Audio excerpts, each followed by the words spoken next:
Your main man returns. Today, I'm going to talk about weapons versus. I'm talking about giants, dragons, demons, devils, gnomes.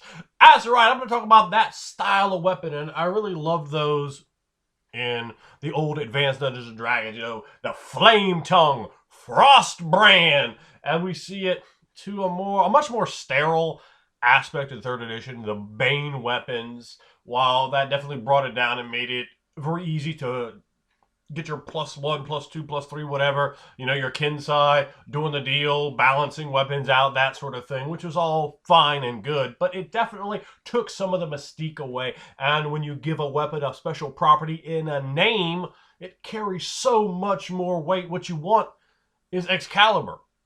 It doesn't matter what Excalibur does. Excalibur could be a +1 longsword. But you're like, I have this sword with legacy, with a name, with legend, with renown, with lore. People are gonna go, oh, oh, you know, and they realize you're gonna put that sword to purpose on them. You're gonna put that hammer to purpose on them.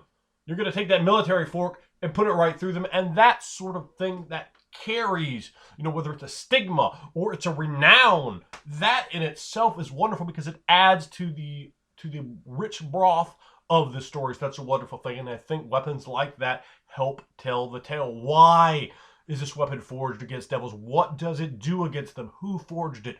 And what was their animosity, their reasoning? Was this forged by a black-hearted demon? Was this forged by a wizard who made it for a devil against another devil in their political machinations? Was it forged by a righteous religious order of Tyr or Ilmater or uh, whomever that is going to be fighting the good fight for justice, glory, truth, and honor against the hordes of hell? And we could start thinking about things like that right away. It should start sparking ideas in the creative game master's mind. So that's really an interesting, wonderful thing. And of course, and the upcoming release for Within the Ring of Fire, the Book of True Names. And if you don't have Within the Ring of Fire, check out Drive-Thru RPG right now and get your copies of Within the Ring of Fire. You want to make sure you get that deep, immersive, dark fantasy. Play the way you want to at your table. Play with that absolutely excellent style and excel and amaze your players with the role-playing potential offered you. Don't stagnate, salivate at the greatness and grandeur and luxurious opulence that awaits you. Drive-Thru RPG, get your hardbacks, get your softback copies with the Ring of Fire. First 4 books out now. You can also get your PDFs. So let me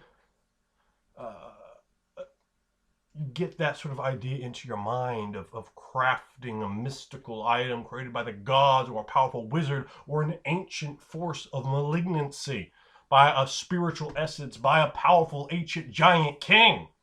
And that's sort of the idea I took in the idea of making your magical mystical items with the Ring of Fire, the imbibing of potency of the world to these things, to make them possess within themselves a greater degree of reality, a sharpness, a greater degree of clarity, as to say something that's in high definition while the rest of the world is in black and white. And they have that great luxury, that potency, that power. It instills in others awe, and that's what you want to bring across when you're bringing across your strange weapons of legacy, of legend. You want to make them mean something, and it doesn't matter mechanically what the thing does. You put the backstory, you put the sell it. It could be a +1 weapon. It could be a +1 weapon that has a little something on it. You know, that +1 sword that's +3 flame tongue, and it erupts in flames, and it's bashing those frost giants and those ice worms and what have you, to really bring across this burning heart of rage just infused inside the thing. And what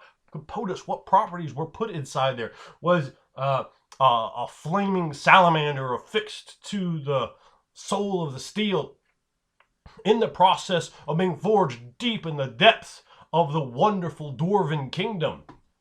What is the story behind it? So how do we get there? Sort of we're working back off something like a frost brand. We can think about the breath of the frozen wind, the breath of a dead goddess of ice on the plains that stretch on impossibly long with howling cold. And you grab Jack Frost and you trap him inside the sapphire, and you make the sapphire the hilt of that sword. You bring across a story.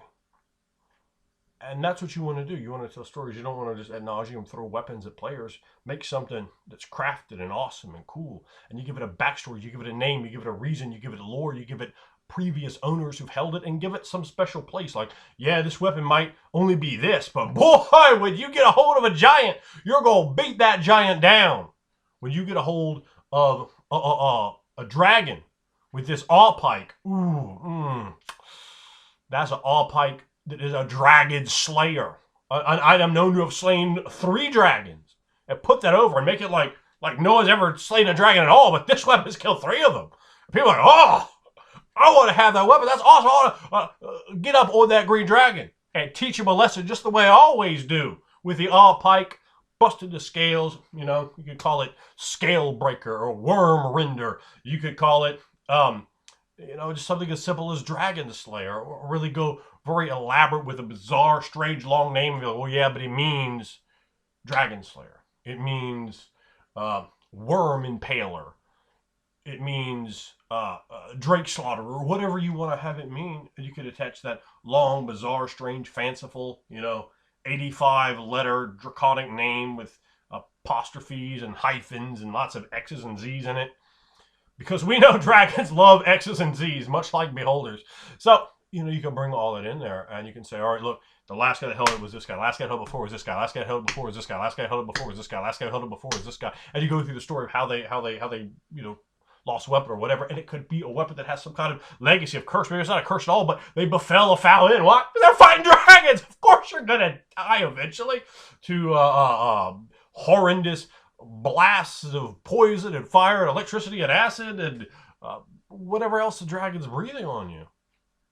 Living disease, caustic demons from the outer darkness. Not in D&D, but within a ring of fire, you will see dragons that will horrify your mind beyond all others. Now, that can help tell you the great story.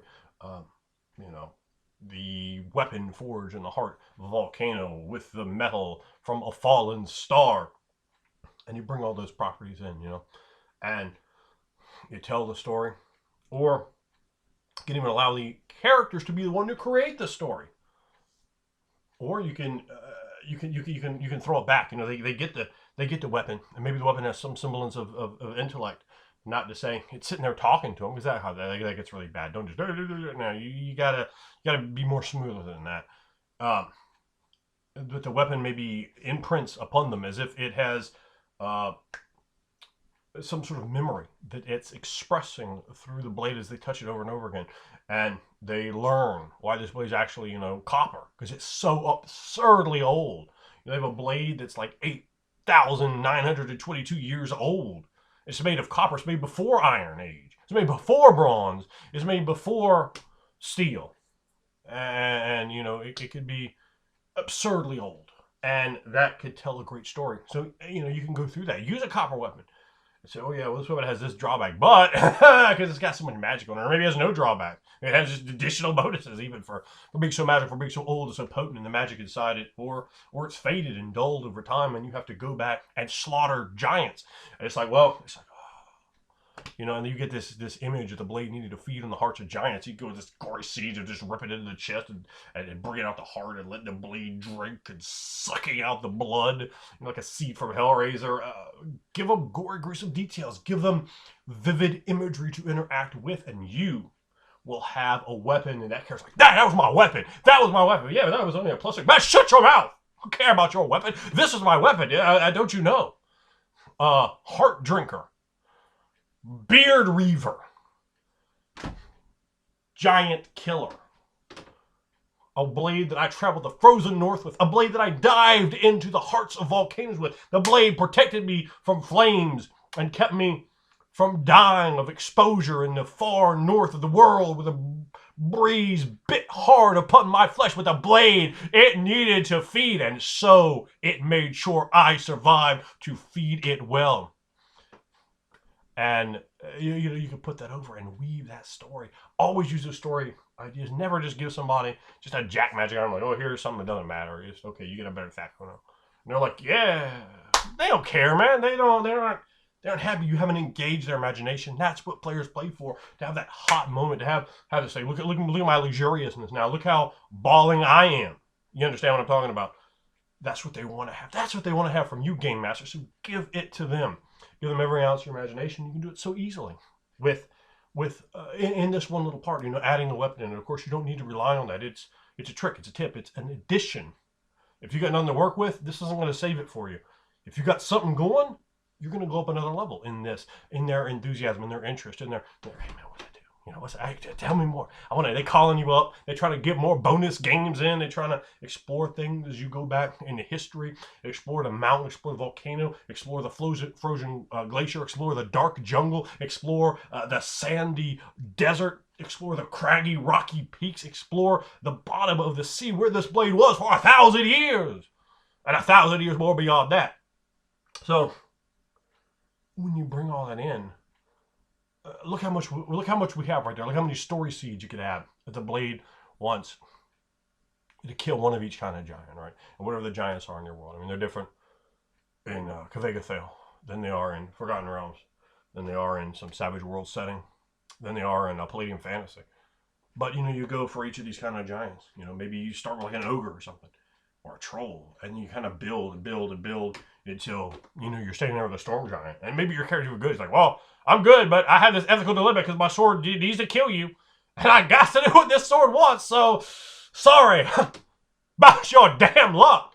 Thump. And that storm giant head rolls much like thunder itself. So you want to tell those stories and grasp them and bring characters in to these cool weapons. And a weapon doesn't need it. It doesn't need to be big, man. Your weapon could be, again, a +1 weapon with all that name, with all that story, with all that background, and then add in it does something to giants. So what? That's not going to wreck all your encounters. It's just going to spearhead giant encounters. You're like, well, giants are just easier for this guy to beat. Maybe it gives him a little resistance to fire, a little resistance to electricity, a little resistance to cold. Maybe just a 5 resistance to cold will let you perfectly walk around in the frozen north. Every round, you're straight. You're straight as the money. Walk around naked with the resistance of 5. It's not a game breaker, not a game changer, and he has those little extras there. And maybe it has like one spell it can do as well. So it's good against giants. It gives you a couple of resistances. It gives you, a few, maybe one spell. It can automatically, like if you hit, 5 hit points or less, it cures you for 3d8 plus 7 hit points. Or once a day, it could do like a giant strength spell as a accelerated action. Something like that, can add in a lot for a weapon. When you add a little bit, it can just be first level spells, man. If the character can't cast first level spells, I can do 3 first level spells, and now I will bless you. That can add a lot. A lot of nuance to players, like sitting there like, yeah, I'm a fighter, but I can bless them, and he'll start getting. If you could put that over, they'll be like, yeah, I'm gonna bless people too. Everyone's like, oh, yeah, he's tapping him with the sword, like igniting him or something, or whatever the player wants to do. Let them run with their creative idea. Always let your players run with their creative ideas, man. Like, don't air condition, don't hold them down. Like if they're like, oh, blah, blah, blah, and they're excited, like, all right. So I mean, if they something's completely ridiculous, you'd be like, oh, all right, well, let's kind of channel this, but don't. No, you want to get them going in that right direction. You want to get them creative. You want to get them positive. You want to get them going. You want to get that energy high. You don't want to just deflate them from low, and they're like, well, fuck you. I don't care. I'm not really finna even hear this anymore.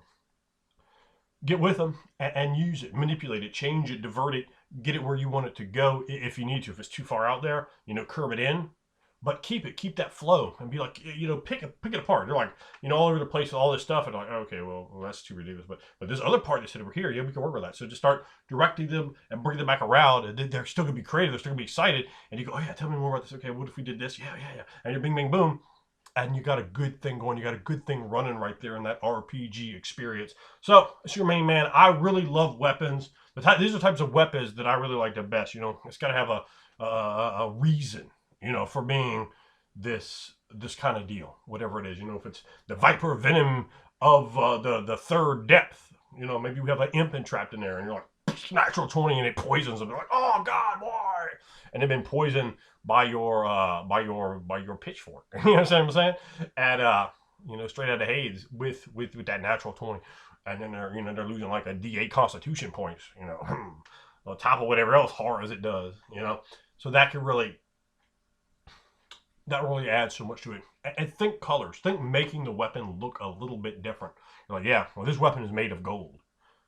All your players will just start marking out and be like, oh, it's made of gold. Oh, this weapon is made of platinum. Oh, this weapon has the sheen of electrum to it. Electrum.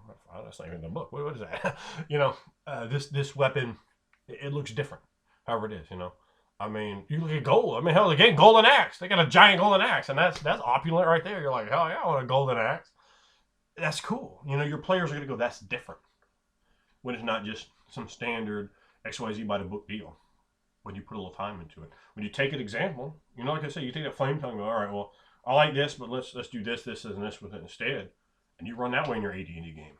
Or, you know, you take and add sort of bizarre combination to the 3.5 weapon, and then you like toss a couple spells on there. Or, you know, you give it some kind of poison, or you give them, you know, like a bonus to a poison save, or they are immune to X, Y, and Z kind of venom. And they're like, oh, I'm immune to all venom. Oh God, but apparently not this one, you know. So you can add it tells some interesting things. And I always like to put one little like FU aside a magic item too. So it's like, yes, ooh. And that in itself just adds so much more realism to it. It makes a player respect the deal more because they're like, okay, it's dangerous. I got to respect this. It did jack me, but I'm not getting rid of it because, oh boy, did it help me here, and there. So they're still into it, and secretly they're gonna be even more into it because it's dangerous in a way, and that is gonna provide itself a certain degree of allure. You know, you're like, well, yeah, I mean, that weapon did drain my constitution down to 7, but oh God, look what it does. You know, and they're like, well, yeah, but if you get away from it, you know, and they're like, no, you know, you can make them like all addicted to a weapon or something, you know, like, oh, I must hold my weapon, and you're like, your con keeps draining, man. You're getting skinny, man. You was 380 pounds. You about $150 now, and you paling them all. So you look at that, you're like, and we could tell you that we could. I mean, there's some. They're just. I'm barely even scraping on the top of the ideas that are just now sort of seething in my mind to be released to you, and that's just with a few seconds just talking about this. So if you sit down and carefully craft a thing, and you go, okay, I got X, Y, and Z idea. Let's put that down. Let's think about it, and let's add to it.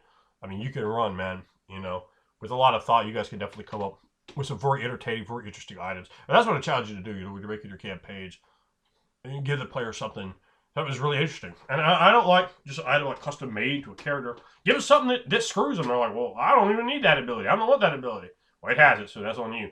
Or an ability that, you know, has some kind of negative repercussion to them, or something that makes them challenge, you know, their alignment or their moral philosophy or their faith. And they're like, oh, I gotta get that. No, you know, I don't want to do that, but damn, that's so, you know, and you can watch them, you know, and you can pull them just a little. And you can see how those shades of gray affect the character and how they affect their choices and how it creates and stimulates drama in the game. And that can be a wonderful experience and exercise in creativity. So this has been your main man. Until next time, Barbarian Horde.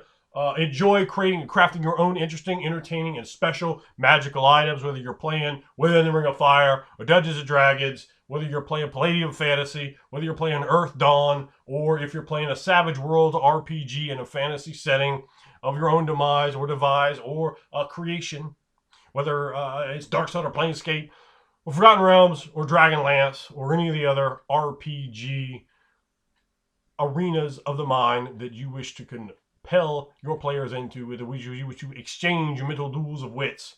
I applaud you and salute you.